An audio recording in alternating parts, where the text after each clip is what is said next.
Oh, brother. Hey, guys. Why would I start talking? The dogs start barking. That must mean something. That must mean something. Um, Welcome to episode 2 of Band of Four. I'm joined by these handsome lads here. Hush. Hush. There's nothing there. There's not. He's just barking. Did you Um, send him an invite? That's what he's upset. that's what I should have done that. I should have done that. That's Curtis barking. Huh? That's Curtis barking.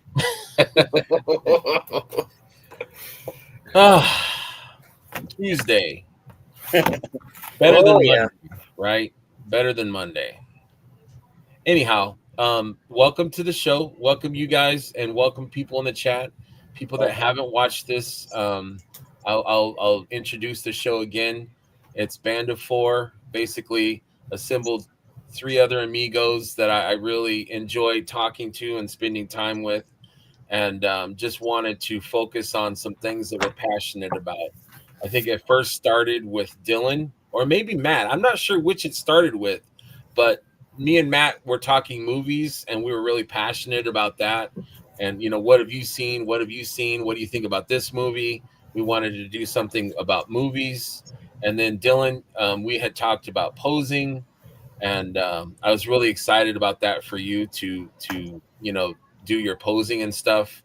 I think that that's really an important thing when it comes to figures. And then Joe, like I pick your brain about being a game master or dungeon master, and I just like to hear you talk. So Yeah. like this guy right here, man, you have all the charisma, and all the I don't know about that, but statistically, eventually, someone had to enjoy listening to me talk. right. You found your calling, you found your niche. Right. But I just wanted to have a show that incorporates things that we're passionate about. So it might be kind of odd, but we have different segments. Guasagua says, invite me, make it the band of the hand. That's an old movie reference right there. I used to dig that movie when I was a kid. Terrence says, hello. I thought being a poser wasn't cool. Well, It is now, motherfucker. that's right. Mother Dylan made it cool. I'll take y'all to made it. school. Depends on what kind of posers. Dylan is a master poser when it comes to action figures. Mhm. No, not a poser in any other way. So let's see. I want to say hi to Mike, my buddy Emir Kespar. Hey, Mike, Hey, how you doing? Hope you're staying safe out there in them streets. yeah. Streets of Ohio. We got my main man Matt, my fellow Buckeye Mike, J Mac in the house. Good evening, friends. Even Buckeyes, I suppose. What's up, Jay? Jay's a Michigander. Yeah, he's that state up north. Yeah, And that's what we have to say now this time of year. yeah, exactly, exactly. Woohoo! Good evening, Mike. 4 minutes till we have liftoff. I was a little bit late. We were trying to get the logistics of the show figured out because it's in segments and it's not like it is off-world. Does it have structure? Like, and I don't mean that as a dig on the show. No, I was going to say, have you watched Offworld? Yeah, but I don't know how strict or how. Yes. Okay. There are bumpers. segments, and Curtis tries to keep it moving in the direction of the segments. But Okay. as I always say, it's Offworld. I do what I want. So Exactly. So this structure that we have is all for me. I try not to rein these geniuses that I'm surrounded with. I try not to rein them in, but I need structure for myself. If not, the show would never end. I would just be sitting here talking with my bros for, all night. We got Jesse Marshall, Kirby. Sorry, Kirby's in the house. Hey, Kirby, how you doing, Y2 family? Don't forget, Kirby, to add us to the schedule of all the different community shows. We are Tuesdays, every other Tuesday. So we're always going to be opposite of the Legion's Lounge. And our normal time. Legion's Lair. Sorry, I always get that confused. Legion's Lair. Thank you, Matt. Thank you. Our buddy Mike and Brad. Yes, Legion's Lair. Good buddies. Jesse Marshall. Good evening, everybody. And let's see here. Martin, welcome. Good evening, gentlemen. My good buddy Fernando over in Utah. How you doing? New show. What's the way, man? Come on now. Happy birthday to Guessegway. Happy birthday, G. Happy birthday, Yes, man. sir. You should Happy be on birthday, the G. show. You should be popping champagne. You should be just enjoying your day, man. We'll be Open sharing it with us. Man, I appreciate that, man. I appreciate that. Let's see. G and I are old. That is for sure, man. We are old. Or yeah. I think we Dylan's the only young one. Come on. Yeah, he's Me baby. and Wyatt and Maverick. Oh yeah, no, Maveric's a robot. That don't count. Okay. Yeah, Mira. robots We don't got age. Mira. Oh yeah. Let's see. I'm one card short, full of a deck which is on brand. That's right. That's right. Okay. I got to stop reading because I will keep going. Anyhow, thank you everyone for being here. Terrence, I'm also 51. We're old, man. We're old. Happy birthday, Guessegway. Love you, buddy. So wanted to do. So I already did the intro. Talked about why we're doing this show. We like to talk. We like to talk toys, films, music, tabletop gaming, anything that we think interesting or anything that we're passionate about. We are going to try and bring it to you. We need to chat. We love live, so we wanted the interaction with people, and we also want to bring and show things that maybe you guys don't or aren't familiar with. You know, like we've got a music segment where we will bring albums or artists and music that maybe you haven't heard before. Maybe you'll check it out. Maybe you'll put it on your iTunes or Spotify or something, or films. We're going to talk some movies tonight. So that's kind of what the show is about. Yes. I'd like to talk about news, toy news. Dylan's going to help me out on that. Mythic news first, always. This last Saturday, I think Friday it was teased, but I think a lot of people pretty much figured it out. I know Will White and Terrence were pretty sure about it being the Jersey Devil, which it was. And I was convinced that I did not need this figure, that it held nothing for me, and I didn't need it. And then I saw it, and I'm like, yeah, I want that. So I did my first all in on this figure. What's you guys' thoughts on this delightful Jersey Devil? I actually dig it a lot. I mean, it's just wicked. I'm definitely a fan of those type of lore. The heads on it are just amazing. Yes. And then I seen them later picks when they were showing it up against other figures and how it sizes up against like the creature and even the ogres. It's a big boy. It's a big boy. It's very impressive, and it's definitely going to have some shelf presence. Absolutely. That's what I thought too. It definitely gave me some unknown one kind of vibe. Oh, yeah. Those wings, yeah, definitely. That shelf presence. And I'm in love. I know I'm stupid about it, but I'm in love with that orange stand. I'm like, I want more orange stands. I think that orange stand is so cool. I don't know why it's orange. I don't know if it means something. Somebody said it.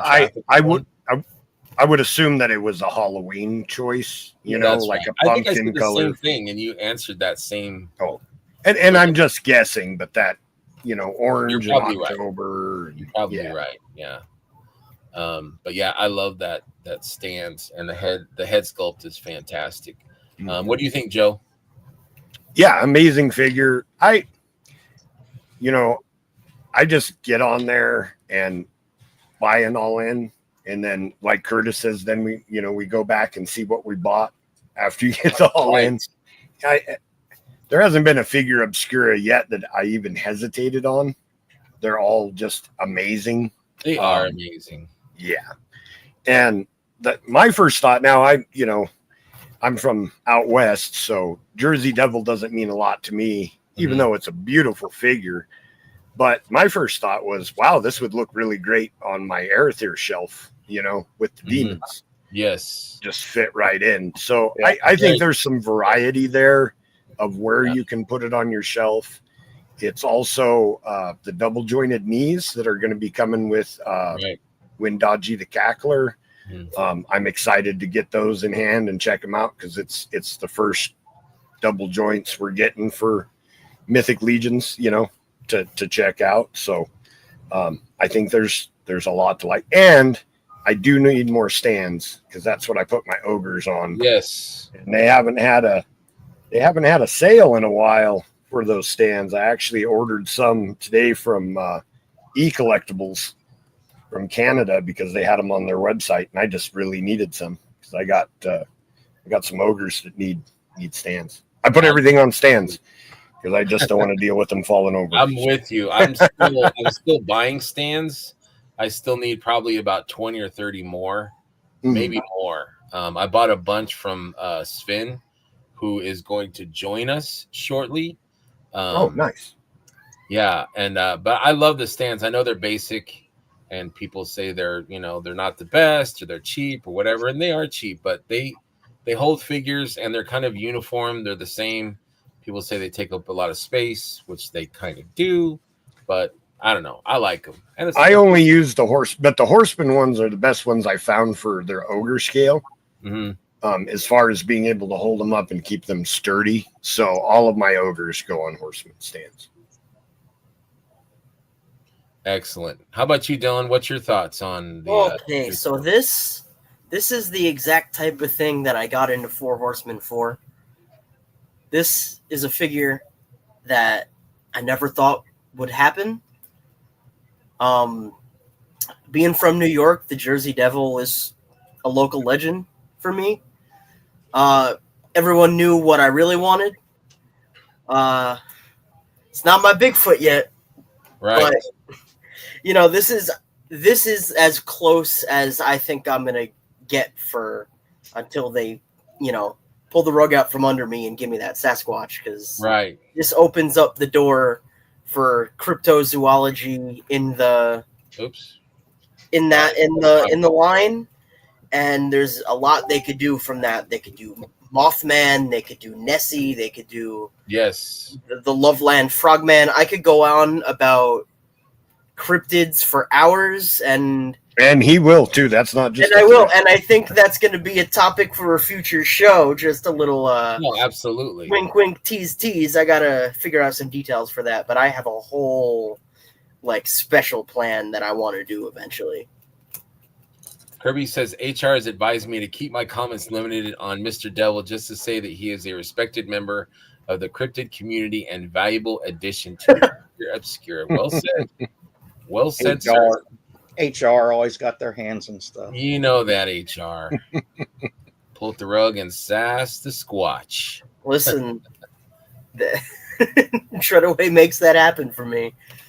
He does. Oh, he does. And I wonder, with Figure Obscura and stuff, do they think about? Well, Dylan? They probably wouldn't. But I was thinking, probably he probably thinks about Dylan. Yeah, I hope so. Yeah, I'm sure he does. Yeah, I'm sure he does. But just where are people going to place this? Where, what faction would this fit in? What faction would people think that it would fit in? He probably doesn't think stuff like that, but it would be interesting because we think about stuff like that. Where is it going to fit in our collection? I think there's definitely something to say for how similar it looks to some other things, for the purpose of making things fit in, which there's always the second version, which I'm assuming is going to be brown. You think so? Just because when I think the Jersey Devil, I think of a brown horseman, and I could totally see them doing this in they could even leave the fur the same color and make the torso a different flesh tone. Mm-hmm. They could make it red, which I could see them doing also. Yeah, I thought red, but I don't know. I mean, would that be a departure from, what the Jersey Devil is? I don't know. I don't know enough about the Jersey Devil, but I feel like it would be as much a departure as, making the Frankenstein creature green for the re-release. Right. It would be an iconic look for a creature that a lot of people have like. I don't know if you guys are familiar with how people are like obsessed with Mothman, and people love Mothman, and Mothman's like a national icon. I love Mothman. Mhm. So like the Jersey Don't talk Devil bad is about that for a Mothman. lot of people. No, The I think story- it's really interesting. I'm sorry, Yeah. I didn't mean to cut you off. Go ahead. I'm No, sorry. you're good. The story is super interesting, and I could go on about it, but I'll leave that for everyone to get the figure and read the booklet and do their own research. I'm gonna ask that. I haven't had a chance to watch Bill's review, which I always love his reviews. Does he have one about the Jersey Devil? Is there a booklet that it comes with? Yeah. Yeah, so he talks about what's in it, but he doesn't really go into the detail of like reading it. We are invaded by a guest. Spin, what's up, my main What's man? up, bro? How are you? Good. I've just was testing everything to make sure it worked. So I don't want to be like trying to hop on and like fiddling with all of it. You know what I'm saying? I appreciate you, man. I appreciate you. We're going to talk about, I had mentioned, you and I had talked today about what you and I were talking about, but we'll get to that in a little bit. I wanted to talk a little bit about the Jersey Devil. Are you okay? Do you have time to hang out for a bit? So you keep on cutting out. Let me. I'll dip out. You just shoot me. Well, I'll be on the show on my phone watching it, and then when you Sure. want me in, just let me know. Okay, sounds good, man. All right, cool. All right, but it's all working now, so I'm gonna dip out and I'll just dip back in. All right, sounds good, man. All right, see you guys soon. See you in a bit. All right, later. There we go. Yeah, I am interested in their pursuing of cryptids. I think it's a good start. Hopefully they will continue to make more. Mm-hmm. I think they will. They've got stuff for Mothman. They've got stuff for Bigfoot that they could do. Wolfman. Oh yeah. And Red Riding Hood and you know what I mean? Like they could do a lot with that. I think. Kirby says just like the one Jersey Devil, there's like tons of chupacabras. Yeah, there's a lot of different creatures that they could. I will go into the scientific because I know I'm going to get a lot of shit when I do that episode about things that I believe because that's what people do. I will go into why there are so many different versions of things and why a creature such as the Jersey Devil, which is a religious related paranormal creature. Really? I didn't know its backstory. So real quick, the main story that most people know, and it's what there's this connection to Ben Franklin that Billy Beige was talking about in a video, that Ben Franklin or the mother of the Leeds family. What's up, Dub Dub? We got Patrick that Boyle. her 13th child would be the devil. Okay. And then she gave birth and the child transformed into the Jersey Devil. And that's where like it's a demon. It's not like a real animal, which there's so many layers to everything and there's explanations to everything that. Yeah. So my thought is don't drink the water in New Jersey because you might turn into a demon. Bring bottled water for Legion's Con. Okay, that's reasonable. I try to do that in a lot of states because sometimes the water is, like my home state, California, not the best. A little cloudy. Really? You don't think so? Coming from Nevada, the water in California is fantastic. Well, Southern California. Okay. Terrence says that the werewolf is less exciting to me after the wolf from Einsamall. Yeah, I get that. So maybe they wouldn't do the werewolf, or maybe they would use. Well, Jeremy talked about that on Hedgehog's show on Saturday, and he said the problem with the is anyone else hearing music, or is that just me? No? Okay, weird. There's a TV on in the other room. Maybe it's a TV. Okay. I have my fan on. the thing about werewolves, he said, is that they usually try to do a character, you know. So werewolves are famous, but there's not like a famous werewolf. Mhm. You know what I mean? And they try to do specific characters. No, just because you know about them doesn't mean they're famous still. No, the Beast of Gévaudan is a very popular story. That's the first time I've ever heard those words together. What's the movie called? In the Company of can't- Wolves or Brotherhood of the Wolf? Brotherhood of the Wolf is about the Beast of Gévaudan. If I haven't I heard of it, you haven't not seen that any famous. movies. Stop. The foreign film, right? But Huh? that's Yeah, what that's a Jeremy foreign was movie, talking right? about, saying not that they wouldn't necessarily do one, but it would have to be a specific werewolf. I They would just do a generic werewolf. Four-figure obscura. Now they got quite a few other lines that maybe it would appear in, maybe in the graveyard or something like that. He didn't say that. That's my speculation. That's what I was gonna say. The graveyard is definitely the line that's gonna happen in. If they're gonna lean into these traditional monsters for that, like I still think we need a Figura Dracula because we have Frankenstein. We need to get Dracula. I But think how close to their vampires are they gonna do it? Or are they gonna do the Jacob Marley parts with? I think a mostly soft goods Dracula and figure obscura would be perfect. Yeah. That's my opinion. Yeah. Yeah, I don't know. I mean, I'm all for whatever they have, and I can imagine that they have so many thoughts and ideas on different figure obscuras that they're probably backlogged on.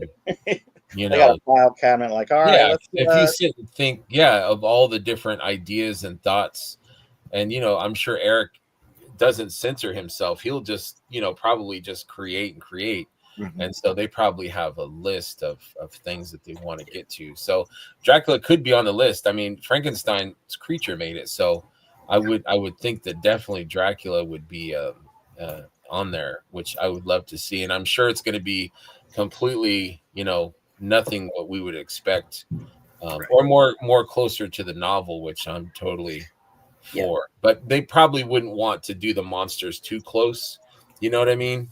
Like they don't want to be stuck. Yeah. Like we still have, the Egyptian gods still. So, and who knows? I mean, that could be another year or so before we get to those. So I don't know. I'm excited. I think this jersey was awesome. Can't wait to get it. It is being shipped, or will be shipped. Is it on the water now?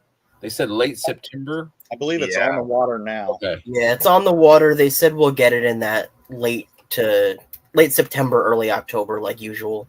Mm-hmm. Creature of the Black Lagoon would be cool too. Yeah, I love that suit. I always thought that would be awesome. I just complete transparency. I don't think they would be able to do that because it's not based on like a book or something, because it's a movie. Yeah, I'm with you. So this next item, Dylan brought it up today, and I don't really know much about it. So if you want to talk about this, okay, let me know. So, what is this about? This is the new Masters of the Universe, Masterverse, new Eternia Mossman. Mossman's my favorite Motu character. Always will be. This is apparently the year of Mossman, because this is one of two from Mattel.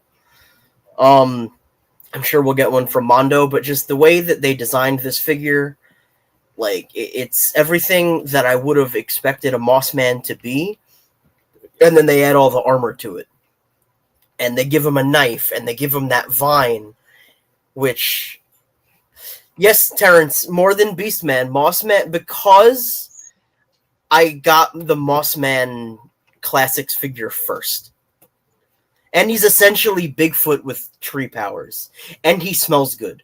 I don't think this figure is going to be scented because this figure is not flocked, which really sucks, and I hope they do a flocked version eventually. But my hopes and dreams. Was there a You Mossman? can just dunk them in Pine Sol there, Dylan, and do it yourself, man. Yeah. No problem. So they did a Mossman in Masterverse in the first wave when the Netflix series came out, Revelation, and then that figure was really bad, and it suffered from that first wave syndrome that Mattel has with everything. And it just like the design was cool, but it wasn't exactly like what it should have been, and then they still had to dial in some of the articulation. But I've gotten some of the newer figures, and this thing is going to be incredible. And it looks like it's going to be big compared to other figures. It's a deluxe figure, so it was $35.99, which makes me think it's going to be pretty big compared to other figures. But I'm super excited for this. It went up for premium Mattel Creations, whatever they call their thing, members today, Club Grayskull. I think it goes up for non-members tomorrow, if there's anything left. I'm not 100% on that because I got my 2 and left. But I'm super excited about this. I've been hoping for this figure since they announced Masterverse.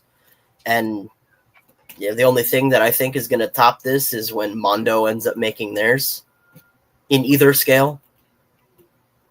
But I'm so excited for this figure. Nice, So man. when you get it, you're going to open it. You will probably more than likely smell it, right? Oh, yeah. Oh, yeah.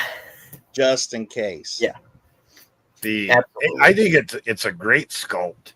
It needs some paint work, and I think that's something that Dylan can definitely take care of. But the sculpt, there has a lot of detail in it. I think if you went in and put some paint on that sucker, that it's an amazing looking figure for sure. Yeah, I'm going to have fun with that because you don't have to do neat when you're painting foliage. Right. I'm going to make that nice and dirty, and it's going to look nice. Valid point. Not Valid too point. dirty. Well, I do fling poop, apparently. According to some. In other toy news, I am a fan. I know, Matt, you're also a fan, buddy, of Hellboy. So, Big Boss Fight, right? Is that what they're called? Big Boss? Boss Fight, yeah. Sorry, Boss Fight has a new line. They've been teasing it for a week or two. Yeah. Hellboy. What's your thoughts on that, Matt? Oh, I'm all for it. I think I'm just going to dive right in and pick up everything they put out for the first wave there. I picked up on a comment. I think it was earlier today. I was reading about somebody mentioned on I think it was the Boss Fight page where they said, but he doesn't have his coat, and they made a comment. Boss Fight did. Oh, that's coming in another pack. Mm-hmm. So that kind of got me excited there. So there might be maybe an accessory pack coming, or a different Hellboy. So right, that's pretty exciting. I like that their scales are all different. Hellboy's going to be like 7.5 inches. Lobster Johnson's like around the 6 mark, I think they said, and then damn it, his name is evading me. Graugok. Yeah, he's around that 4.5, 5 inch mark, I think they said. So I'm all for it. Anything Hellboy, I'm kind of biased towards, but they do look really cool. Yeah, I'm with you. I wish they would have had these figures when we were younger. I would have been all over these. They've had a few Hellboys in the past. I've had 1 or 2 figures. I think Mezco had one. Yeah. 1000 Toys has a line that's takes its sweet ass time. It's been, almost like a year in between each figure. No. And then I also had a Hellboy that was from Graffiti Designs, I think. Can't remember the name of the company that made them, but it was a bigger figure, and it was a nice figure. But the old Mezcos, they still hold up. I mean, they lack articulation, but that sculpt's still there, especially on the comic book versions of them. Very stylish, definitely. And I'm all for the different looks and different figures from the different graphic novels or series of comics of Hellboy. It would be cool if they gave us both an option of accessory pack for Hellboy, his looks don't really change much other than horns growing or not growing. Maybe the crown that he wore, sword, jacket, stuff like that. Maybe a battle damage or something. I don't know. Like there's not a lot, but so an accessory pack would be cool, or do like maybe a deluxe version down Right. the road would be awesome. But yeah, I'm excited. I'm with you. How about you guys, Joe, Dylan? What's your guys' thoughts? Joe, I'm going to take a minute, so if you want to go first, go ahead. I just I mean, they're cool figures. I only collect Legions mostly, and some Dungeons and Dragons offshoot, and an occasional thing here and there.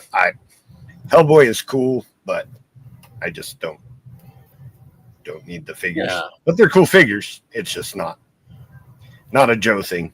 But I'm to quote Curtis, I'm happy for those people that are excited to get them. There you go. Yeah.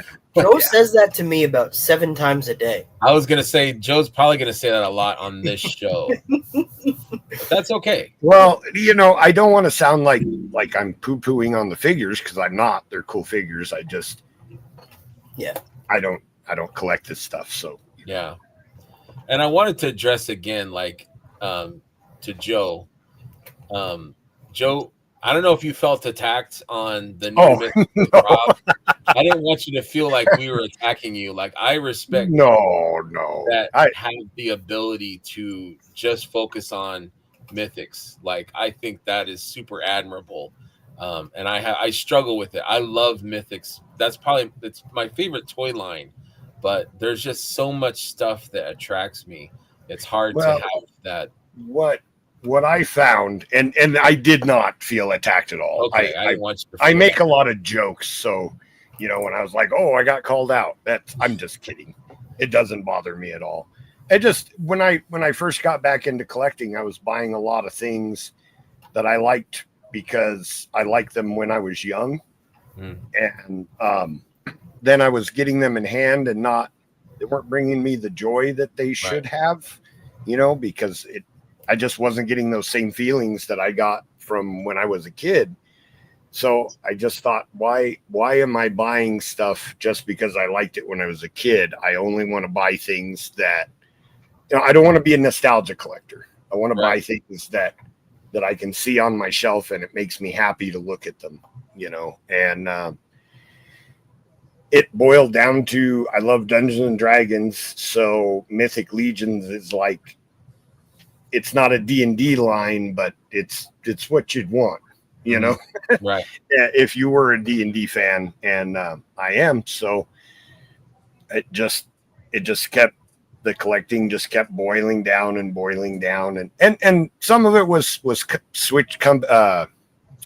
line switching hand. Like, I used to collect wrestling figures, like a lot of wrestling figures. And then when Jakks Pacific lost the license to Mattel, I was like, hey, this is a great opportunity to get out. I've got like 1,000 wrestling figures. I don't need to jump into a new company. Or when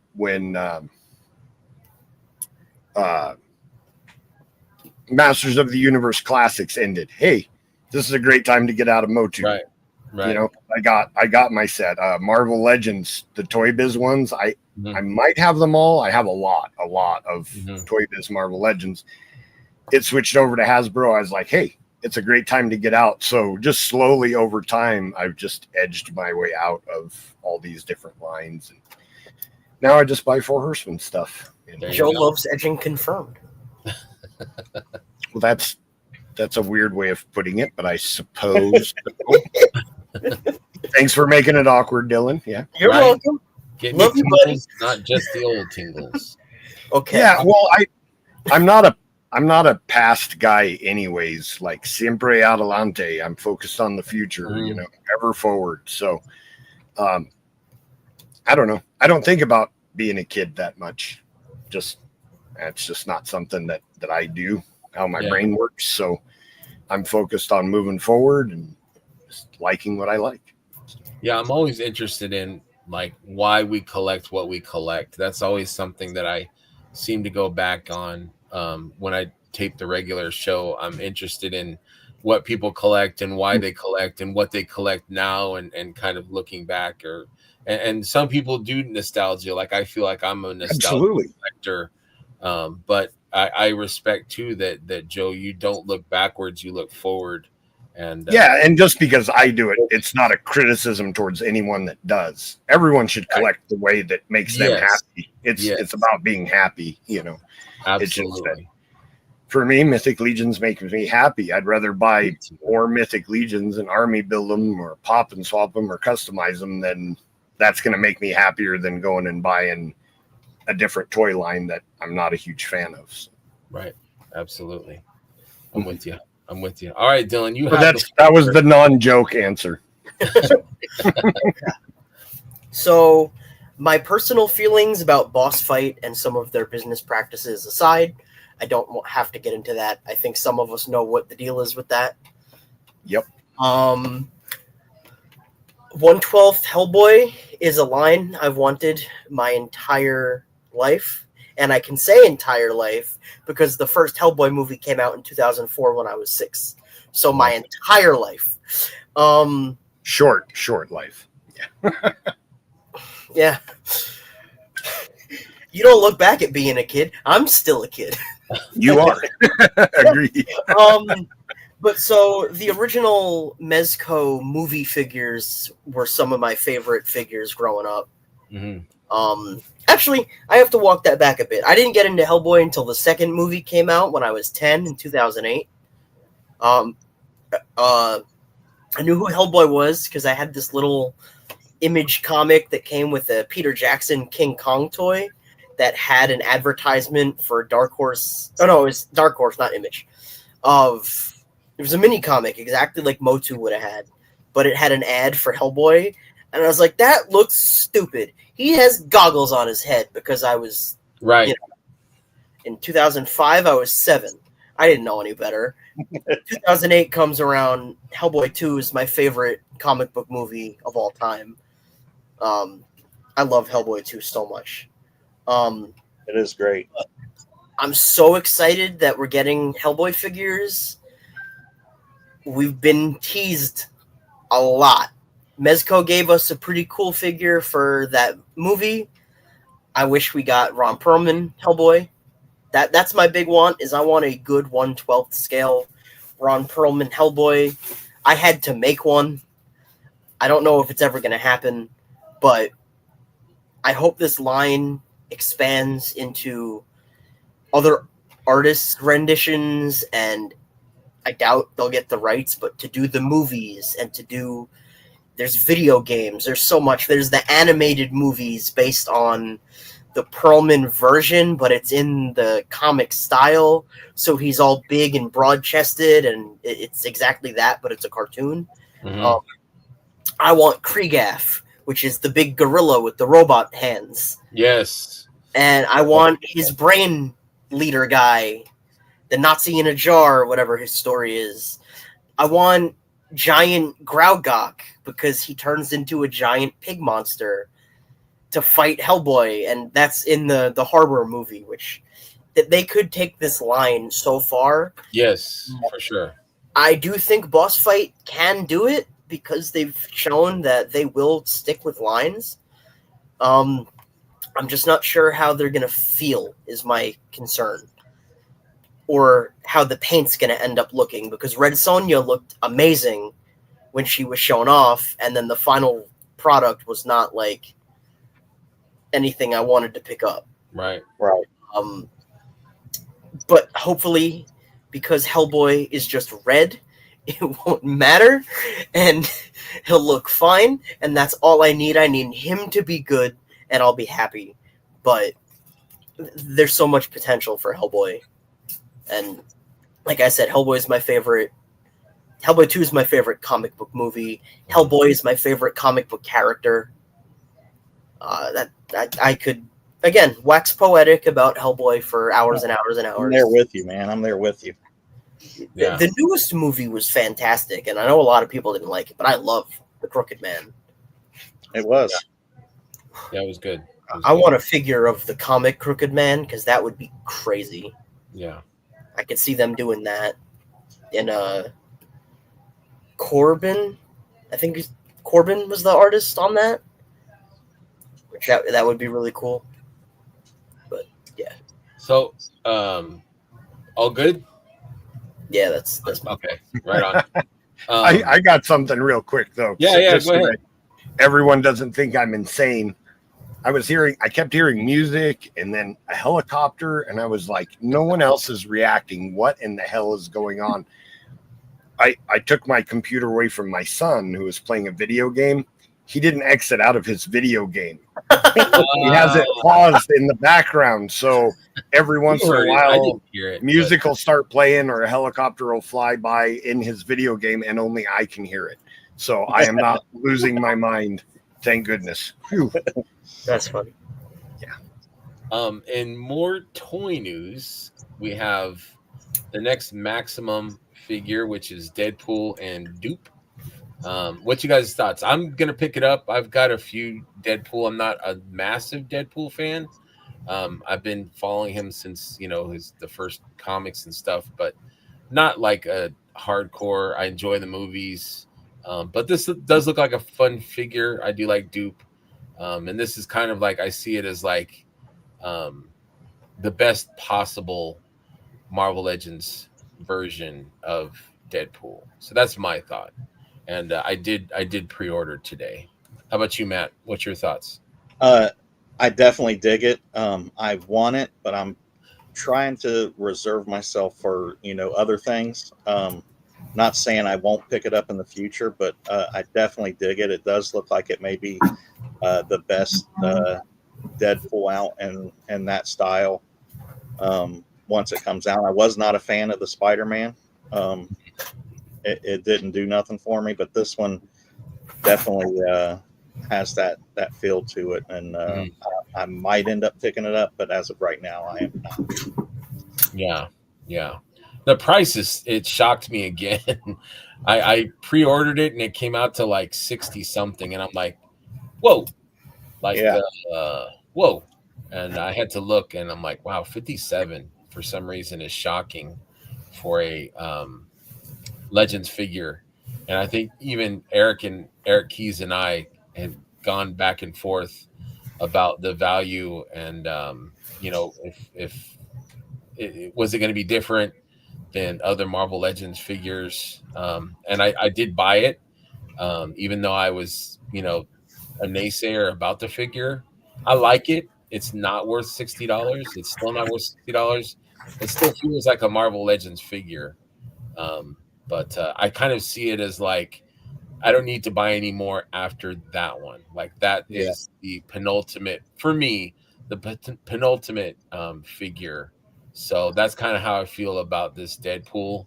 I'm sure there's going to be, a Wolverine after it, and, a Jean Grey and a Cyclops and a Nightcrawler and a Cap. You know what I mean? Like, I think that they're going to keep doing this kind of Maximum thing. They did the Hulk. Brian Carr said it was a great figure. So, it is what it is. Joe, you're not a Legends collector anymore. What do you know? I don't even know what a Dupe is. So. It's that Slimer guy, by the way, Joe. Yeah. Well, I assumed that was the character. I just don't know what he is. I don't either. But I like it. That's not enough for me. That's all it looks for me.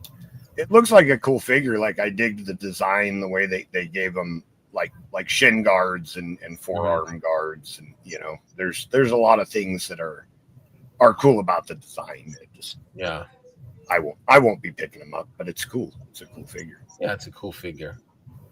Dylan, how about you, buddy? Okay. So the dead and you can tell Dylan works by himself. You don't need the whole finally people are listening to me. I should just do a solo podcast. So the design on this Deadpool is the figure that got me back into collecting Marvel Legends as an adult. Okay. That figure is fantastic, and it's on the Bucky Cap body that everyone seems to hate, even though at the time it was the best body they did, which that's just how it goes with reuse. and mold degradation, because by the time they got to some of the lighter stuff, that body didn't work anymore. But that's my favorite design for Deadpool. That's the design the movie's based on, essentially. Everything, I love everything about the figure except those stupid swords they gave him, because they're like this big. And Deadpool, to me, should have katanas like he does in the movie. Like the original, that version of the figure came with the two, like it's the standard Marvel Legends katanas. I could find katanas somewhere with sheaths. It's not a big deal. It's just that's one of those things that they cannot get a perfect figure in this line. And I loved Spider-Man, like to the point where I think that's the best Spider-Man they will ever make. It's just too expensive. Yes. Like if I handed you Pizza Spider-Man, which granted is from about 10 years ago, so it's out. So if I hand you the retro Spider-Man that they did a few years ago, that was like the first, like the buck that they use for pretty much everything now, and then this new Spider-Man didn't tell you the price, didn't tell you what the figure was, didn't give you the accessories. I do think that Maximum is the better figure. It moves better. The opposability is better. So I think this Deadpool is going to be that for Deadpool. Because the Deadpool that they put in that last 2-pack with Bob at Comic-Con last year, with like all the different turtle accessories, if you know what I'm talking about at all. No. Last year, All right. quick aside, they did a 2-pack of Deadpool and Hydra Bob, who's his like sidekick in the comics, Oh, and okay. agent, and they gave him in Marvel Legends the different accessories that look like, you know, there's a bow staff, there's Sais from Elektra, there's the swords for Leo, obviously, all that stuff, and they color coded them to look like the Turtles colors. And that was the best Deadpool they've done. That was on actually the same body that I was talking about. The old Spider-Man was on. But this figure, it's newly sculpted, it looks like. There's like buckle details sculpted in. What's up, Brendan? I think it looks great for what it is. $50. Again, too much money for a Marvel Legend. I do think there's more in this that makes it worth $50 than the Spider-Man had. Yeah, I agree on that for sure. I'm absolutely gonna have Deadpool posed with those guns at least a couple of times if I rotate them out of poses. I'm not using the web thing that looks like a baby batter thing from a Maximum Spider-Man. I'm not using that. The stand they gave it is also, it's about this tall, so he has to shoot it from waist height, which does not make it any better for that figure. Yeah, that was odd. Yeah, like I don't think they'll ever do it because of safety regulations, but their webs need to have bendy wires. Joe, are you actually hearing things, Joe? No, well, it's actually raining, so I didn't. I thought it was the video game, but it's actually outside. So it's been a sound day. Yeah. Gotcha. So, Dylan, yay or nay? Buying it or not buying it? Oh, I pre-ordered 4. 4.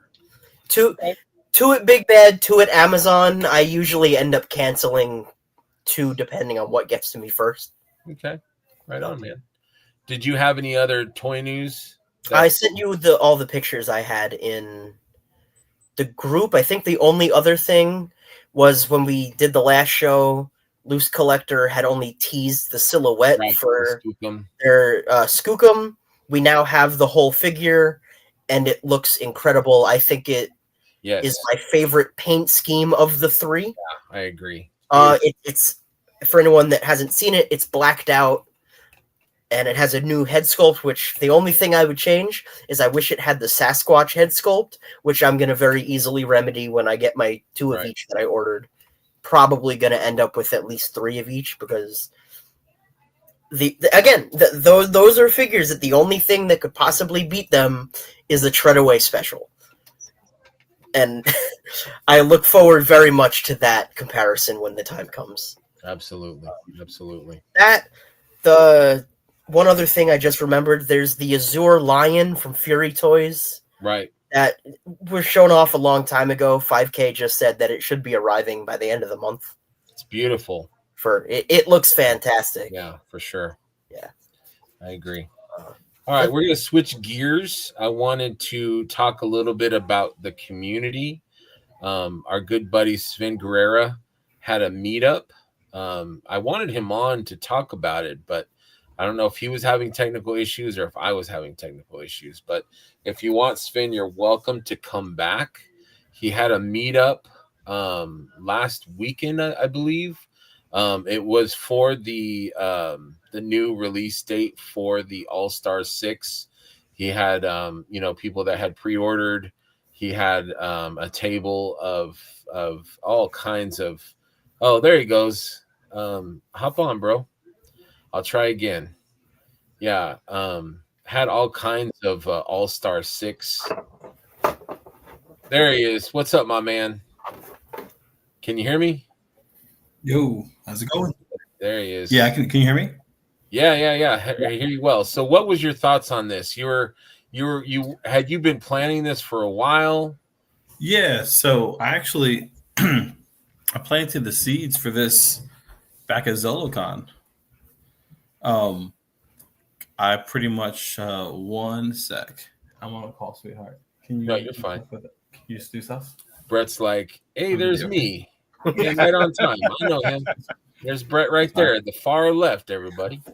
Yeah, so sorry. I was so No, this I was talking to actually Psycho Ed. You guys know Psycho Ed from the Latin Legions and a couple other people nice. just kind of putting Yeah, feelers man. out, kind of thinking like, hey, when the next wave drops, would you guys want to do a get together?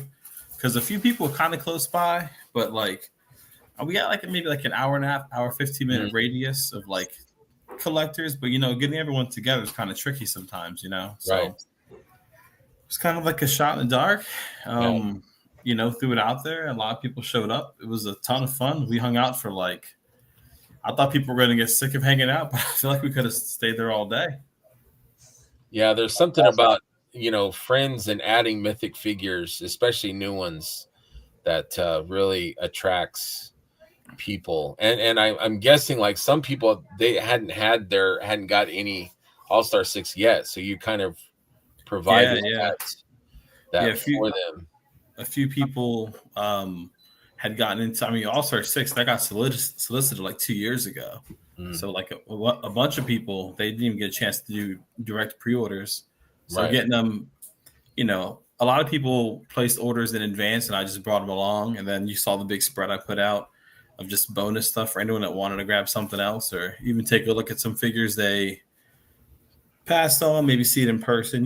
Like you guys remember the thrill going back to Toys R Us and you see a new wave of something out, and you get to actually shop your figures versus going off promo shots and online solicitations. Right. Something about holding it in hand, holding it in hand and looking at it, and, Yeah, for sure. So, yeah, man. I mean, I've done like midnight meetups with people before. Whenever new waves come out, I try to throw it out there. Anyone like fairly local, I'll drive like 40 minutes if someone wants to meet me somewhere at like a Wawa or a Sheetz. Right. Dude, back when I was like a young person, now I'm an old man. We would just get up and go to Walmart at midnight at the chance of a new Marvel Legend. Yes. It was not even. I remember and that was like days. Not once in a while. That was like every other day. Yeah. We're stalking those aisles, waiting for those pallets to come in. Right. You learn how to read all the boxes because you know what you're looking for. You got to get real polite with the employees. Like, hey, the box I want is towards the bottom. I know which one it is. Like, can I grab it? Can you grab it? Right. So I remember those days. While I go through all the rigmarole, just let me know. I'll just bring them right to you. Absolutely. No, I mean, you I remember ZoloCon. There was a big thing with Necronominus, and was the Horsemen going to bring? Were they not? They decided 0 hour that they were not, and so we were very limited. We didn't have anything, so I'm like, yo, Sven, throw some stuff in your trunk. I'll take a track, and I'll take a a blue lift, or I'll take a whatever, and you made it happen, and you brought all kinds of extra stuff. Yeah, and, I'm always happy to do that. Like, not to not to like steal the glory of anyone who might be selling it at the show, but I mean, like, these are friends reaching out. You know what I mean? People that have my cell number. Yes. It's not like random solicitations and everything. Right. It's like a buddy of mine that was going to buy stuff for me probably anyway. Well, how about we don't have to ship it? You know what I mean? I'll just put it in your hands in the lobby, give you something to play with while we wait for 6 hours before the show opens. Right. And you know that for that event, there were a few people at the show selling it, but the one company was selling them for like super inflated prices. Right. Like they were trying to. Yeah, I remember that. Strike when the iron's hot, I guess, but like, man, a little excessive. But yeah. No, I appreciate that you have that availability. I recommend you to all my friends. In fact, I had sent you a message the other day, like, hey man, what kind of nights you got left? Because I know in a few of my toy groups, for some reason, Enoch, man, has been like, dude, he flew just like Elijah flew. Yeah. Yeah, that's one that for myself, man, with Sir Elijah, I got one for myself from like the regular Horseman sale. Because when that wave was solicited, I had just signed up to be a retailer pretty close to when that wave was coming out. So I actually sold my own personal Elijah to someone just because they were like, I really want this, this, and that. And I was like, well, I got this. I don't have that. Unless you want to take an open one, I'll repack it for you. It's mine for my collection, but I'll be able to get another one. You know what I mean? I go to enough shows that I'm not going to sweat one of them. And they were like, they're not from this state. They're in the, you know, the Midwest or something. They're not getting a lot of these events. So I was like, yeah, sure. Take my last Elijah. I'll get one at ToyCon. Do you ever have chances to like restock? Can you ever like, hey, Horseman, hey, Diego, can I get another case of this or that? These things are pretty much, I mean, they say that they're kind of like made to order. I don't think there's a lot of wiggle room. That's if they have that kind of stuff, that's really like up to them if they do more or not. I don't like to speak to their side of the business because that's not my place. I kind of know where my line is for all that. Right. But like, yeah, when the retailers, when we are telling you, like, if you want to get it from me, get it in on the pre-order period. Right. We mean it, because it's mainly because, I'll give you an example. Like Sir Elijah, I would have loved to order 2 cases of him. I only ordered the one because I didn't have any interest. But this was when I first started, so it's no one's fault that they didn't think of me to buy the Legions from. But I would have loved to have 3 cases of that guy because I probably would have sold to all of them. The Silver Knight, I speculated on that one. When he comes out, I thought to myself, I want to have enough because I don't just sell online. I do local toy shows. I'm doing 9 toy shows this year. Nice. So like, I'm slinging figs left and right, man, everywhere I can. So I want to have. What was that? Is that kind of what you do? So you try to figure out, like, okay, nights are going to be a big seller, so I need to try and, order this many. And so you're trying to figure out, like, what ahead of time, what might be a bigger seller as opposed to another. So it's kind of weird because you don't really have a lot of freedom with it because you're kind of tied to their productions. You know what I mean? Like, if they once the Silver Knight comes out, what's the next night they have on the docket? The Blue Shield Soldier. Mm-hmm. And then the next, there's no knights in the Sun's Wave. There's no knights in the Beast Wave, right? No, there's like a soldier, but not like a knight. Now, the Horsemen, they know that knights are their bread and butter, and skeletons probably are the second most popular kind of archetype. So I'm sure they'll find a way to get those characters out. If it was up to me, man, I'd have knights all the time. Every toy show I go to, I'm with I'd have some kind of knight at the retail price that I could sell to people that walk up to the table that, you see, if I have got some Legions that are out of circulation and they're on the table for $70, because that's what they cost, that puts someone off. Whereas if I have the Silver Knight for $35, I can say, dude, you can buy a $35, classified figure or try something new. Right. You know what I mean? Crack this guy open and come back because you'll be a true believer. That's what happened to me. I opened my first Legions figure. I bought 2 off the table at ToyCon, like, I don't know, I guess 5 years ago at this point. And then I went back and bought 12 more. Right. It was not a second thought in my head. I had a stack of cash. I was like, this is yours now, guys. And I want all of these. Right. Yeah, I'm with you. I I will say it every time we talk about it. Like, I wish that there was like an evergreen Valiant Knight, and maybe this Silver Knight will be that, but and I know there's production, and I know there's, they have waves and they have this and that, but I'm like, why can't we have something that you could gift to a friend, Right. like the Silver Knight, or an Elijah or an Enoch or whatever, it's like, give me something that I can give to someone else that doesn't cost a lot of money, that is going to be a perfect representation of, a knight or a goblin or a, whatever, I think, like you said, knights are such a huge seller. It's like, why wouldn't you always have a knight available? You know what I mean? In my head, like, I'm right there with you. Like, I would love for there to be just like stuff that even I could have access to as a retailer to just restock. Hey, this sold well. Lay's potato chips are selling great. Can I get some more Lay's potato chips? Exactly. But then, then I'm basically asking the Horsemen to hold that stuff until I ask for it. And that seems like too big an ask for the operation they have. You know what I mean? Yeah. You would almost need like a third party, like distributor or something, who would say like, yeah, like, I'll order big and I'll distribute, and they'll factor some kind of like service cost into there. Maybe like, I don't know, 15% upcharge or whatever we pay or whatever, I don't know, something. It's crazy to think about, because to us, I mean, I don't know about you guys. I think I do know about you guys. Cabal's the first thing I check when I hop onto Facebook. My DMs are all 90% Cabal related, Legions related. The people I talk to, it's just huge. It's a huge part of my life. I'm sure, like I said, for you guys, it's the same. Absolutely. So, little bit.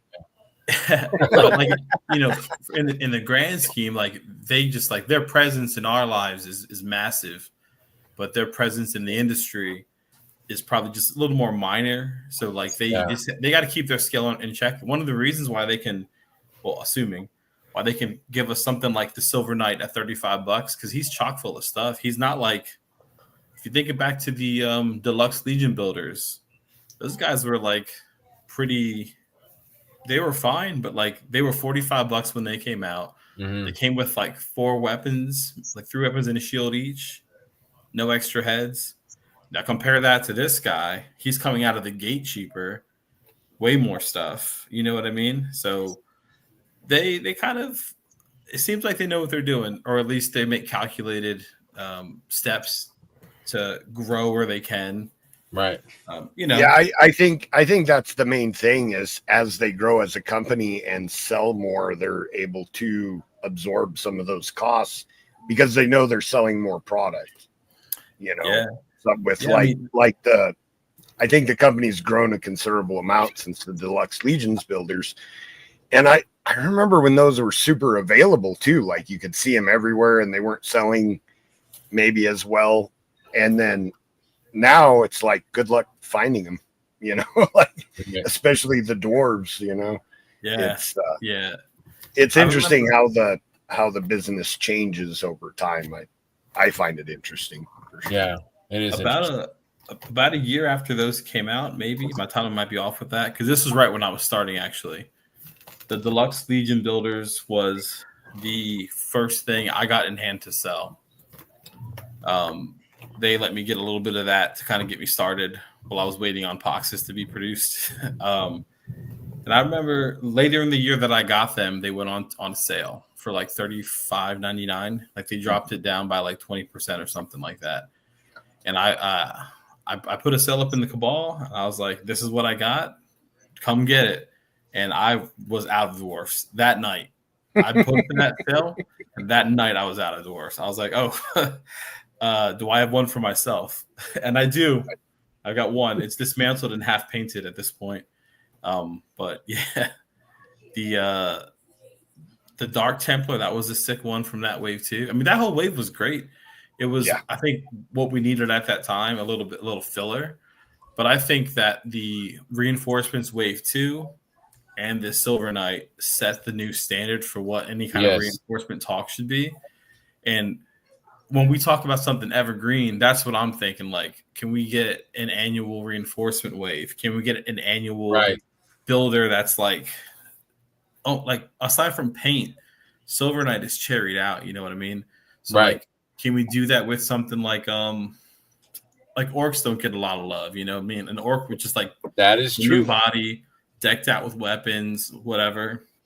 Make that your like annual drop. But you know, those are all wish list things. I think in my head, the smartest thing is to do play the hits, man. When you go see Metallica, they're gonna play the Black Album. Right. No, I agree with you, especially if like for retailers. So like if somebody is new to the line, they want familiarity, I think. You know, like, oh, I was here, you know, a month ago and I saw a knight and I kind of wanted that knight. I picked up a dwarf instead and I want that knight.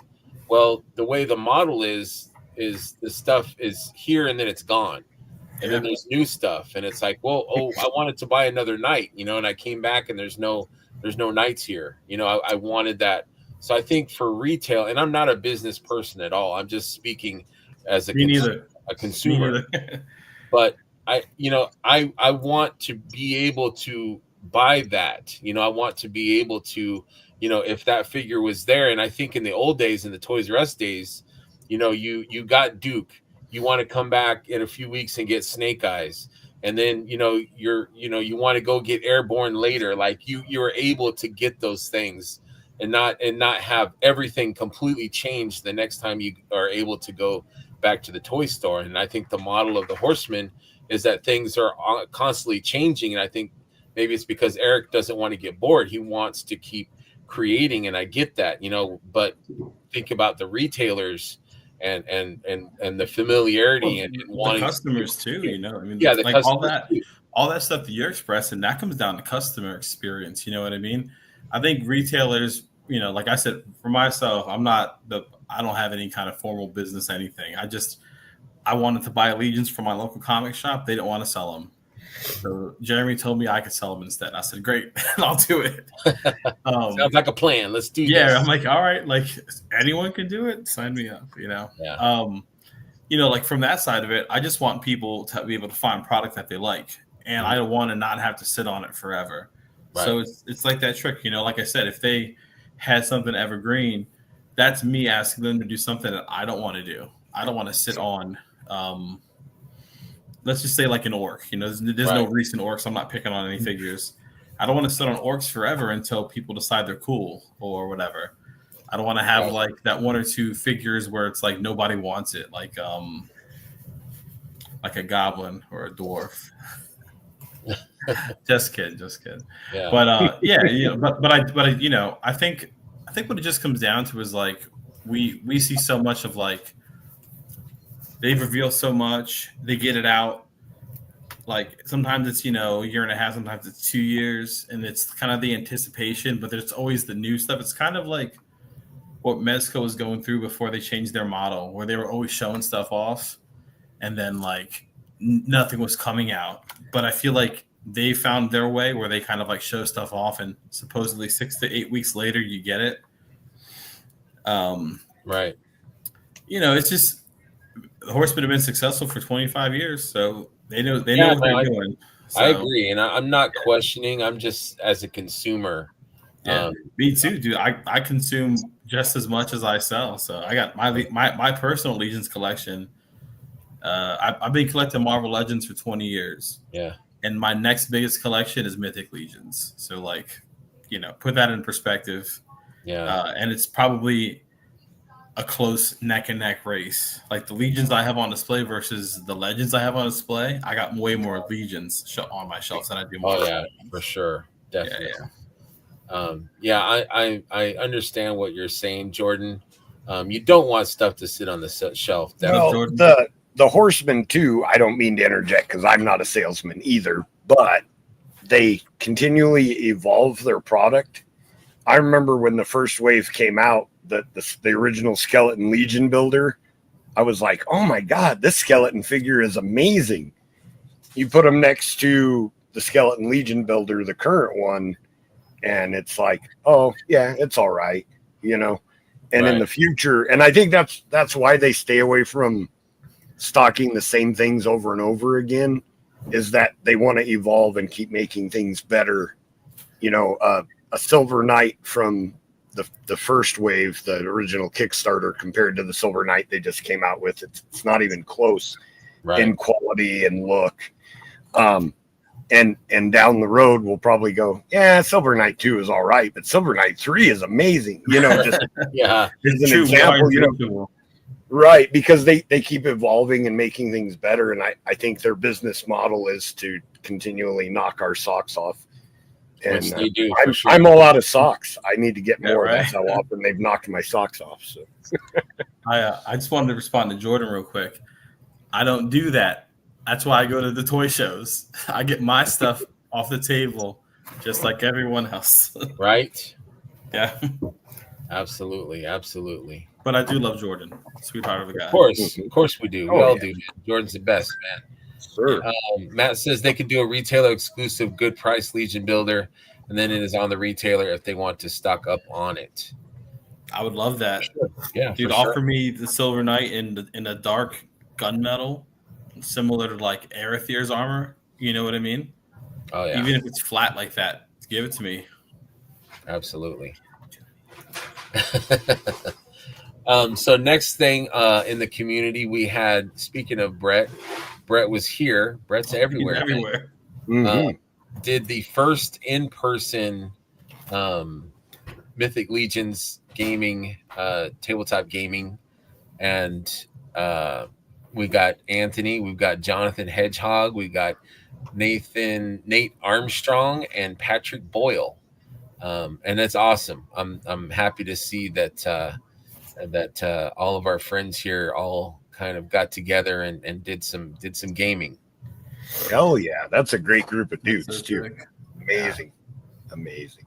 And Pat puts in the work too, you know. I'm somewhat of a game master, but I don't have the kind of dedication that Pat has to write things out and make notes for the players and all that kind of stuff. Like, he really puts the work in. It's impressive. Absolutely. Yeah, that's awesome. So shout out to you guys. Shout out to Patrick Boyle for throwing it. I think it was at House Heel's house. Super cool. Love that.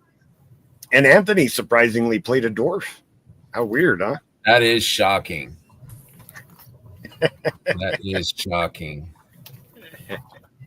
Brendan says Brett is literally everyone. I'm starting to believe there's more than one. That could be. He is everywhere. So yeah, for sure. Happy birthday to Guesegwe. Oh yeah, happy birthday, G. Happy birthday, my main man. Let's see. So let's do the next segment, which is you, Dylan. We're gonna do the pose. Okay. There we go.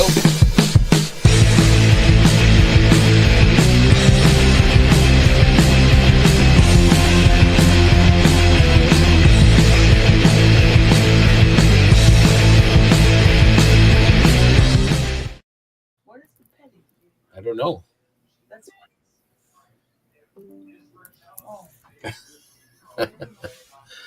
And let's see. How we doing, Dylan? Can you hear me? I did remove him, though. Maybe I should bring him back. Dylan. Okay. So you could hold on. Let me do this so you don't have to look at Never that. works right. I just sent you the pictures so we could not have this weird buffer. I just sent them in the group chat. If you want to do those first. No, you're fine. You can, Sven, you can stay or you can go. It's up to you, my man. I'll chill for a minute. Now I gotta get my kid packed up for school tomorrow. For sure. I don't have the share screen, Dylan, for your. I sent them in the Band of Four chat if you want to pull them up if you can. No, I can't do that, dude. Okay, hold on. Wait. Because I can't share picture. Can I? I don't know. Yeah. No, hold on. I give me a minute. Give me a minute. Okay. I'll get it. I'll get it. I wanted to keep it a surprise, but I see that's not going to work. Well, no, not if we can't figure out how to do it. Yeah.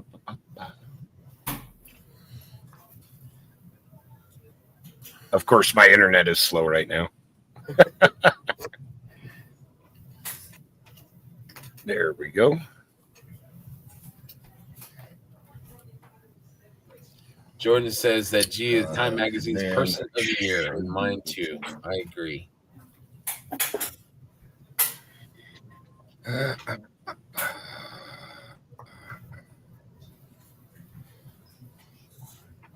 Did that pop up, Greg? Where you can. Yeah. There we go. So is that for us to see? Are these the poses that you?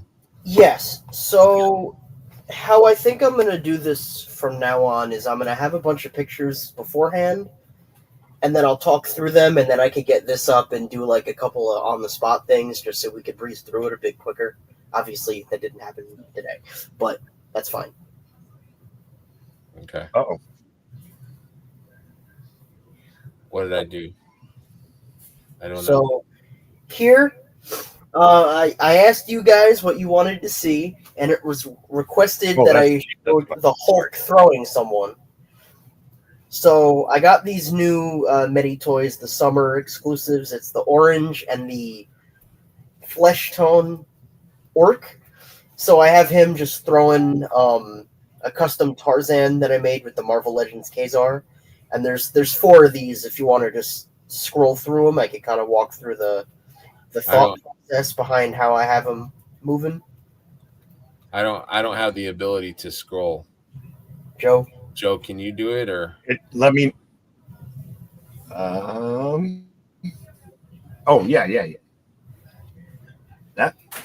Nice. Well, hello. yeah. So the thing with having a character be thrown is you want to try to make it look like they have weight to them, which I feel like that's the thing that I go to the most as far as how to go through a pose and what makes it actually look like someone's moving.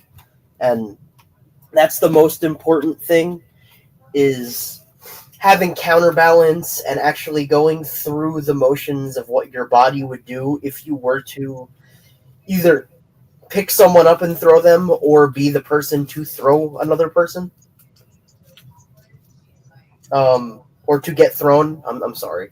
But yeah, that's if you want to go to the next one, so I don't stumble over my words anymore. Just kind of the follow through of how you would, grab someone by the leg and just smack them down on the ground. How that weight follows through with him pulling them, and then the cape going up in the air. Yes, I love that, how the cape's moving. And then the last one was just a little bit of fun.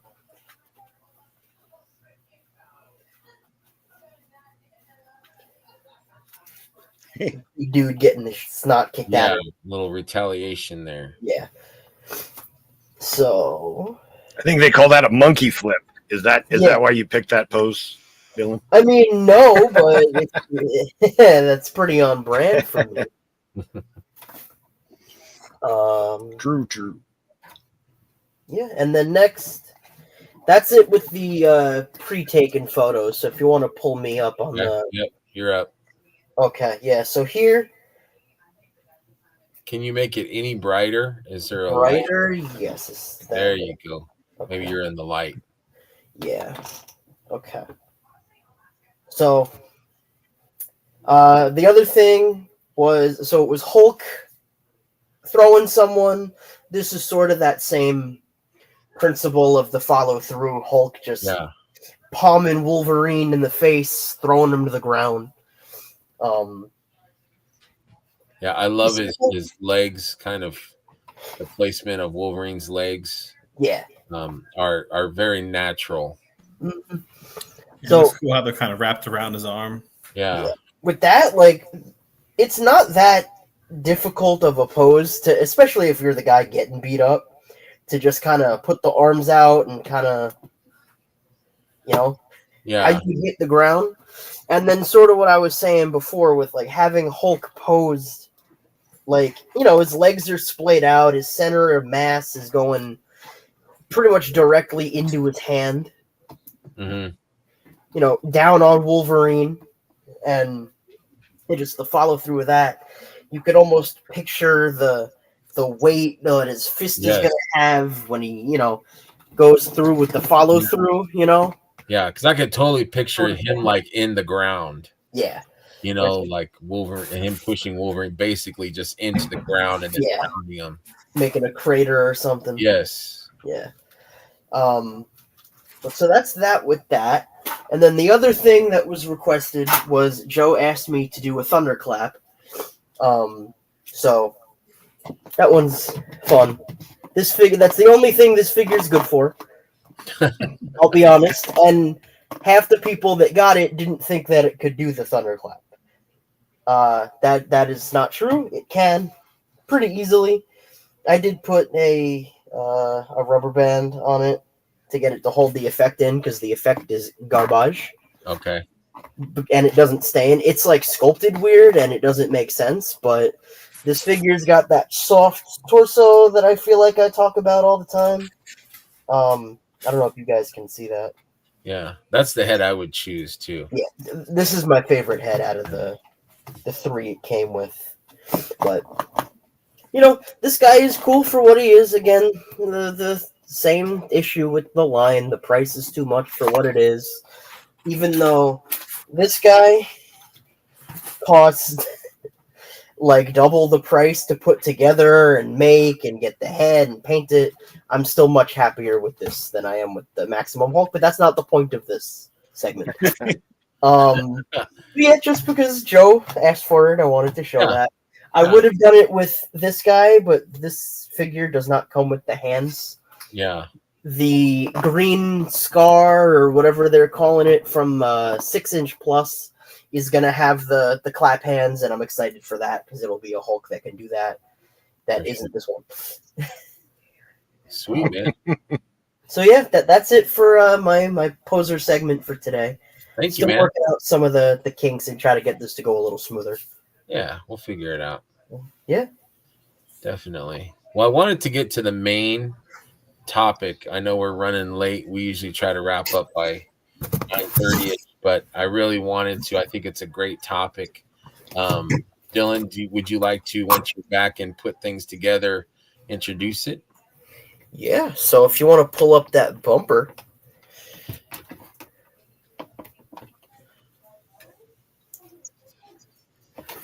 So coffin figs. I did not come up with this concept on my own.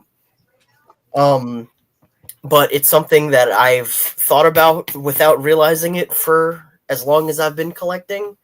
And it's the idea of figures that either you like so much or the character means so much to you that you need to get buried with it. Which is kind of ridiculous when you think about it, but it's how I like to live my life. Right. So, gotta show off my an actual coffin and my skeleton that I always Why don't like. you kick it off first, man. Yeah. What? So show us what figures you would want to be buried with, man. So when we first started talking about this, I think we each had a different idea of what your interpretation of this was going to be. And I do want to hear what everyone's personal version of when you hear the term coffin figure and the idea of a figure you like so much that it's going in the ground with you. I have way more than the three that we said we were going to do. So this was really, really tough for me. I don't think it's going to surprise anyone what some of them are, but I'll just go into it swinging. We were talking about this guy before. Motu Classics Mossman. This is probably the figure I've had the longest that is still in good condition. It still smells good, which is crazy. didn't know they smell. I had no idea. I never Yeah, had. so he smells like pine, which is my favorite scent. And dude, I could sit here all day and just sniff it. I've had this figure since, I was 13. So A couple years ago. yeah, a couple years ago. But so this figure, and this kind of goes into the idea is this figure is more than just a figure of a cool monkey guy to me. I got this on a family trip to California, which was the best vacation I've ever been on. Hey, Awesome. Dylan, pause that for just a second. Okay. My man Sven has to bail, but I wanted to give a shout out to him and his company, his brand. Let us know how people can get a hold of you and reach out to you. Are you there, Sven? Or are you frozen? Sven's frozen. Dang, man. Death by Collectibles. He is on Mercari. He is in the community, either as Sven Guerrera or Steven Guerrera. Reach out to him. If you can't find him, contact me or one of us here, and we will definitely point you in the right direction. Sven, always happy to see you, my man, and thank you for that meetup. Yep, he froze up. But reach out to Sven, man. He still has a lot of All-Star 6 as far as I know. I think he did say he was out of Sir Enoch, but he does have some of the other ones. So reach out to Sven and see what he's got, man. Check him out, Death by Collectibles on Mercari and in the community. So check him out. Sven says, yeah, hit me in the DMs or under Sven Guerrera in the Cabal. Yep, great dude, man, and a great seller. So he gives great prices, good dude, very cool, smells good always, nice guy, great dancer. What can I say? Also, What more could you want? Yeah. Silver Knights are coming soon, so hit him up on the Silver Knights for sure. All right, I'm sorry, Dylan. Go ahead, buddy. I'm sorry. No, you're good. You're good. You tripped to California. You got the Mothman. So we went on a family trip to California when I was in 8th grade, or the summer before I was in 8th grade. And we went to Forbidden Planet at Universal City Walk in LA. I love that store. And love that store. Yeah, man. You know, I had been following classics for a long time on YouTube and seeing all the reviews and stuff. And I never got any of them because they weren't like available at retail, so I couldn't find them. And then we go into that store and I find this guy and I convince my parents to get it for me. And the rest is history, man. Like, I opened it up and it still smells as good as it did the day I got it. Nice. If I didn't say that already. I don't know what the original figure from the 80s smelled like. I imagine it's like this. I got he's up there somewhere. I don't think you can see him because everything blends in the background. But I have the Origins version, and it doesn't smell good at all. I don't know what scent they used, but it doesn't smell good. It's like chemical cleaner, and this smells like a candle.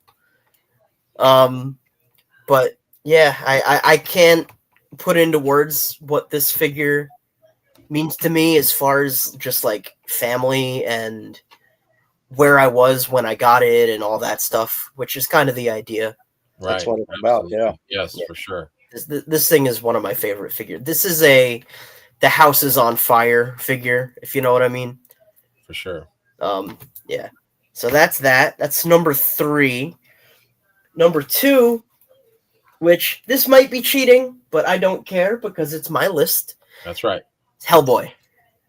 There you go. This is the custom Ron Perlman Hellboy I was talking about. It's the V-Toys Zero figure body. I need to give him a repaint. Custom head I got from eBay, I think. It's based on an old Gentle Giant. They made 6-inch figures. I got a couple parts from that. Got a couple parts from the Mezco. Custom coat by Rebel 10 Customs, who does the soft goods for Unparalleled Universes. Odious. But this custom figure, I put a lot of work into this. This is definitely going down with me. I would repeat everything I said if I kept going. So that's number 2. And then number 1 is the McFarlane There you go. Maniacs King Kong from 2000. So I've had this figure longer than this, but this is not my original. My original is so beat to hell that I don't even have it displayed anywhere, even though I probably should just for the sake of what it is. But 2000, I was 2 years old, so I probably got this when I was 3 or 4 at KB Toys, and I dragged this thing around by its arm on the limited posability, just like this. I would carry it like this to the point where my original, the sonic welding in the arm, you could, I don't know if you could see it, but there's a seam on his shoulder somewhere. You can kind of see it. That split, and it was broken for the longest time, and now I finally have a good copy. I actually have 2 of these. I have a backup copy to one of my coffin figures. Nice. But this, I almost picked this, which this is the single figure in my collection that I say is my favorite figure. But this has so much more sentimental value Right. to me, which, again, that's the idea. You know, Absolutely. if it fit. That's my long-winded way of kind of telling Thank that you, man. story. I appreciate that. Joe, let's go backwards. So let's have you next. What's your coffin toys? All right. Well, I misunderstood the assignment, so I had to grab a couple more That's all right. right away, of course. I've But got 2. I'm happy with 2. I'll go with 3 because there is a lot that I like. So Heck yeah. really, like I said, I didn't realize that I'd have to bring him on, so he is a little dusty. There might That's be some okay. spider webs on him. But this is from the Gothotropolis wave by Four Horsemen. Scarabus. This is the set version. I know they're redoing the Gods of Egypt, but man, just look at him. You know, he's got the flame effect on his hand. Yeah, that's awesome. Staff, figure. like really any of the Scarabuses could have, you know, there's no bad ones. I like them all. I just, you know, this could probably be an easy pick for me just because he looks so cool with the head and everything and changeable face plates, and he's just an amazing figure. So that one I like a lot. So and then number 2 from the Seventh Kingdom wave, wow. Ramathor is probably one of my favorite figures ever.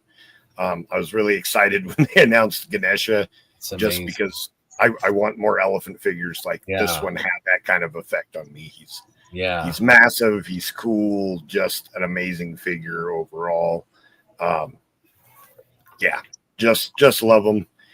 They'd have to get a pretty big coffin for me to fit him in there with me. That is a huge piece, man. Wow. Yeah, for sure. And then my number 1, I think, is going to have to be the original Gideon Heavensbrand.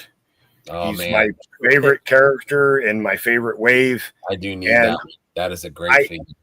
I know the new one is a better action figure, but there's just something about him, this original one, you know, with something about his look that I just dig it. You Classic. know?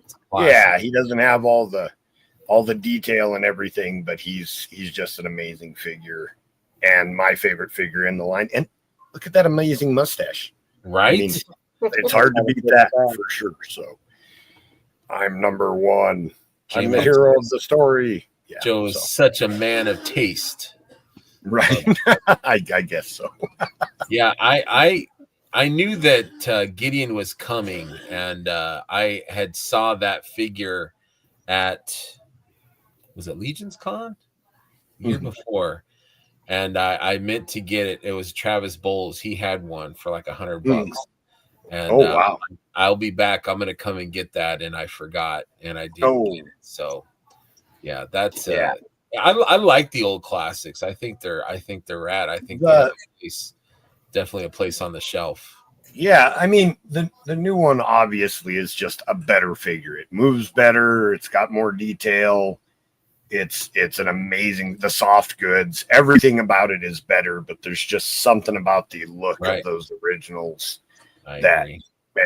I still really enjoy them very much. Absolutely, 100% agree. 100% great list. Great list, both of you guys. Matt, you're up, man. Oh, thank you. All righty. All righty. It was kind of hard. I'm like Joe. I kind of misunderstood the assignment at first, but and you know, this could change down the road. But as we was talking about it, I sit down and pondered to myself and came up with these. And as Dylan, I'm gonna go with the 1,000 toys. Oh yeah, Oh, it's a perfect figure in my opinion. Yeah, this figure is great. I was so excited for this figure. I pre-ordered 2 of them, and then my local comic shop had one, and I couldn't wait for my pre-order to come in, so I went ahead and bought it. I ended up with like 4 of these. Oh, But this figure is just great. So and like Dylan, my counterpart there, I love Hellboy. I'm with you, man. And then my second one would be my Street Gomez, Mezco Yeah. Gomez. Great one. Such a fun figure. Lots of accessories, good movement, good cloth goods on him. Just a fun figure all around. And then again, a nostalgia vibe. I have to go with my '83 Yes. okay. Yes. Jedi Knight Luke. I absolutely love this figure. I always have, always will. Yes. He's a favorite. Holds a special place in my heart. It's what got me collecting to where I'm at today is Star Wars. So that's my love there, and got to take that with me. That's my that's my top 3 there. Great choices, man. Yeah, I didn't even think about that figure. Yeah, that would be probably my third. Also, I was in love with that figure when I got it. That was when that figure came out and I saw it. I'm like, I want that figure, because Bespin Luke was like my number one. You know, initially that was like my number one, and then when Return of the Jedi came out, that bested the Bespin Luke in my mind. Yeah. And I'm like, this is so. I had that figure, and I was just, I didn't care if I got anything else for the rest of the year. I was just so happy that I had that figure. I knew you was gonna like that choice. That was my my foreshadowing when we started talking, when it was just you and I in here. Yeah. That's my absolute. That's my favorite Star Wars figure. Is that Jet Luke? It's the best. The best. I kind of went with things, not really anything new, just a few things that were tied nostalgically. I don't even know if that's a word, but I'm using it nostalgically. Just things that I don't have a lot of stuff. In fact, I don't really have anything from my childhood, just because we moved a lot. Things got sold, things got lost. But I do have this. My dad took me to Disneyland when I was just a wee lad, and he bought me 2 Corgi ships. One I don't have anymore. It's the space shuttle. I don't know if it was a Challenger or Columbia, but it was a space shuttle, and it came with a little satellite. And I need to get that again off of eBay or something. But he also got me this Buck Rogers die-cast metal spaceship here from the Buck Rogers TV show, and it looks like brand new. Like there's barely any scuffs. The date on here is, I can't even read it. Let's see here, 1980. So yeah, it's been around, definitely. But yeah, this is something that I always, no matter how old I am, I'll always carry this with me. Reminds me of my dad. Reminds me of just imagination. You know, I would like fly with a little spaceship, and you know, I had like the perspective. It didn't matter the size. Like I would pretend that, you know, this could be Luke's ship or something when I didn't have a spaceship. This would be his ship, you know, because I would mess with different perspectives, you know, using my eyes and imagination. So What kind of noises did it make? I mean, Any pew pew? Pew pew pew. and then this kind of epitomized, besides the Luke figure, this figure really epitomized my just general. This is when I really started to love action figures. I think was this era. I didn't really grasp like better articulation. I just knew that it moved better. Hey, Jesse's like, "What's up, nerds?" Jesse, That's a compliment. right. We're doing coffin toys, which is basically what will we carry with us to the grave. That's what we're doing. Yeah, I didn't realize articulation. Like I wasn't a snob about it. I didn't really think like, oh, 5 points is, you know, lesser than, you know, the G.I. Joe figures. You know, I love them all. But this line of superpowers really kind of like in superheroes, it kind of really encapsulated a lot of things that were special to me. Superheroes, the colors, the ability to fly. And I loved the comic as a kid. This Hawkman isn't my original, but I loved this figure as a kid. I had so many adventures with him. He didn't fit in my pocket very well. I didn't want to break the things off, but this was a figure that went with me to a lot of different places and made a lot of boring times more bearable by just bringing this guy with me and just imagining and having great adventures. So this is definitely a coffin toy for me. And it's almost like if I see one and it's a decent price, I would pick it up just because it just means so much to me as a figure. So that's me. That's my thought. Good stuff, brother. That was a great topic. So I appreciate you. Jesse's asking, are you drinking Sour Patch Kids? It's the Ghost Energy Sour Patch Kids Red Berry. It tastes exactly like Sour Patch Kids. I'm very impressed.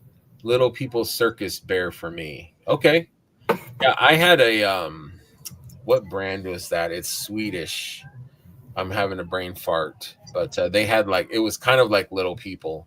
But oh, I know what you're talking about. I don't know how to pronounce it. They still make them though. I can't. Schleicher.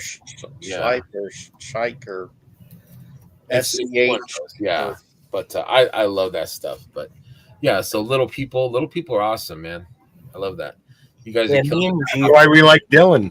So. Yeah, me and G are pretty cool. Absolutely. Yeah, Hawkman is a favorite. So yeah, you guys in the chat definitely share what was your childhood favorites. I appreciate that. I think that's about it. I think we've done all the topics. Oh, also I wanted to bring up not next Tuesday, but the Tuesday after. It's going to be kind of a swig centric show. We're going to have Terrence on, and then other people that are interested, people that want to promote the 1,000 Swigs for 2025. We'll all be there. Joe, did you want to make a? I don't make a commitment, but I'm going to try to have something special for the show. Nice. You know, I'm old enough to know better. So committing to things, you know, I don't know if I can. No promises. If it happens, it happens. If it happens, it happens. But look for something cool coming. I have an idea for something for the show. Absolutely. And it'll be worth tuning in just to check that out. Yeah. And to see Terrence, because that's always a good time to hang out with Terrence. Definitely talk Swigs. Yes. That event was so fun. So fun. Yes, absolutely. Road to Legions Con, 9/9 at 8 p.m. Eastern. So check it out. There's going to be a lot of swig talk, goblin talk. We're going to do our segments as well, and have a little bit of fun. Definitely. Yeah, a quick funny story from Legion's Con. So I brought 12 swigs for the event last year that I had customized, and I put them on Curtis's table so that way people could check them out and stuff before the event. And then they were going around and I think it was Terrence that came by and told me that they were ready for my swigs. So I went to Curtis's table and they were gone. Oh no. I was like, oh my God, somebody came by and stole my freaking swigs. And then Curtis wasn't there. So I was like, oh no. 12 swigs just gone. And then Kevin was there and he goes, no, Gina came by and grabbed him earlier on. And I was like, oh, thank God. I had made all those swigs and I thought that somebody had just pocketed them and ran off. Oh, what a nightmare. Yeah. So that was kind of funny to me that I thought all my swigs had been stolen and then had been snagged. And swigs have been snagged. That's a pun. Yes, it is a pun. Yeah, but no, they were just up there, and they did such a great job with them. Like Gina put little tags on them with our name and phone number. Yeah, she did a phenomenal job. They all the people that helped organize that. It was awesome. Yeah, it was and super fun. Walk in and see all of the swigs. And so many people coming together and doing that, and making their own swigs, and it was fun. I did one. It was not the best, but I was proud. I thought I did. There's no bad swigs. I think that's the point of the whole thing, is just the fact that we're all getting together and participating in something as a community, that makes it fun. You don't have to be a great customizer. Just do what you can do, and we're all going to appreciate it. Absolutely. Well said. So check that out. That is in 2 weeks. That is 9/9. So DJ Swig on the decks. That's right. Thank you guys. Thank you in the chat. Thank you guys for being on the show as always. And thank you guys for tuning in. Please bear with us. It's a work in progress. Were you going to say something, Dylan? I want to let you finish, but before we sign out, I put a picture in the StreamYard. If you could pull it up, but you could finish saying what you're saying. You need to quit doing that, because you put things where I can't find things. This one I see, though. I see. But I just wanted to say, people, bear with us. We're still figuring out the logistics of how we're doing the show. I think that's part of the charm. Yeah. Is watching us stumble. It may look like we know what we're doing. I don't care what Curtis thinks. Curtis definitely gave me some helpful advice, or not, maybe not even advice, just his thoughts on the show and the pacing. So I'm like, just chill. We're trying to figure it out. We're this is only our second show, so we will figure it out. We'll get there. But there's nothing wrong with the show. Come and hang out with 4 cool guys on a Tuesday night. We don't need structure. Exactly. Excellent show, guys. Great seeing Sven. Yeah, it was great seeing Sven, man. I'm happy that he joined in. But anyways, so Dylan wanted to show this. So this is the 8 figures that are actually on my list. I just had them all together because my list could be different. The 3 I said today could be different in 10 minutes. Absolutely. I'm with you. Yeah, this is the whole thing. And the things that I didn't show, obviously, Frankenstein in the middle, one of my Hulk customs, this other Kong figure, which is the SH Figuarts Peter Jackson Kong. Like I said, best figure of my collection. That's the figure that I think is actually going to end up in the grave with me, to be honest. Then I got my custom pink Billy Joe Armstrong from Green Day, because Mezco put out the pink skulls, and I had to make Billy Joe. Green Day, as everyone knows, is my favorite band. And then on the left, or I guess the right of, you know what I mean. The guy without the shirt is a character from a Green Day song. His name is Saint Jimmy.